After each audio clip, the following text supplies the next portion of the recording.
र आज चाहिँ यमबहादुर सरहरू आउनुभएको छ, गोपाल जोइहरू आउनुभएको छ है, सरहरू सोमनाथ दाइहरू आउनुभयो। नमस्ते, सन्चै हुन्छ दाइ? एकदम ठिक छ। तपाईको यस्तो गरिरहेछ क्या दाइ? यो यस्तो भयो कि यो अब जाग्छ कि जाग्दैन थाहा भएन होइन। त्यस्तो भयो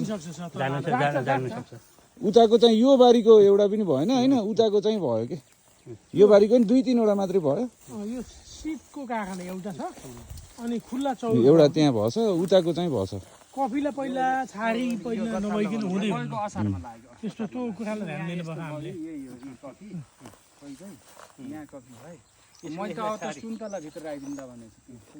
कफी त उताको जागेछ कि जोइ, उता घर अगाडिको जागेछ सबै, र यो पल्तिरको बारीको जागेछ।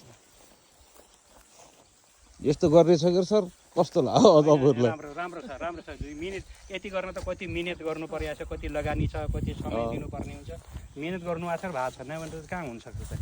मान्छेले चाहना त सबैले गर्छ, तर मिहिनेत गर्ने, परिश्रम गर्ने र लगानी गर्न नसक्ने हुनाले चाहिँ बिग्रियो नि त। अब तपाईँले यतिको बनाउनु पर्यो। सरले पनि लगाउनु सक्यो कहाँ थियो होइन? कसले?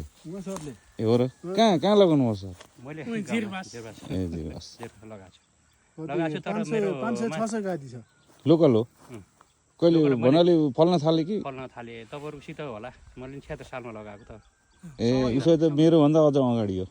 कोरोनाको बेला लगाएको कि एकैचोटि हो, कार्यक्रम एउटै हो होला। यही हो साइज त कोही ठुला हुने ठुला कोही समय राम्रो ठाउँमा पऱ्यो भने ठुली पनि भएको छ, नभए चाहिँ कक्रक्क परेर बसिएको छ, मर्न पनि थालेको छ कोही चाहिँ। मैले त मर्न थालेका कक्रक्क परेकालाई सबलाई साइड लगाइदिएर ऊ लगाइदिएँ, के अरे सुन्तला लगाइदिएँ। सुन्तला लगाउनु तपाईँले ठिक त्यही गरेँ मैले। त्यही भएर लगाएको यहाँ थिएँ कि ठिक छ, मिहिनेत गर्नु आएर छ। यस्तो छ बनाउन पनि त कति मिहिनेत लाग्छ। त्यही ठुल्ठुला आज टिप्दैछु कि। कहाँका बिरुवा नि यिनी अब वीरबहादुर दाईको बेर्ना हुन्। कमघास वीरबहादुर दाईको हो। कतिको खाना खन्नु थियो कफीलाई?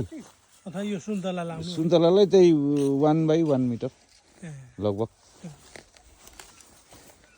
कागतीलाई नि त्यही हो सर खनेको।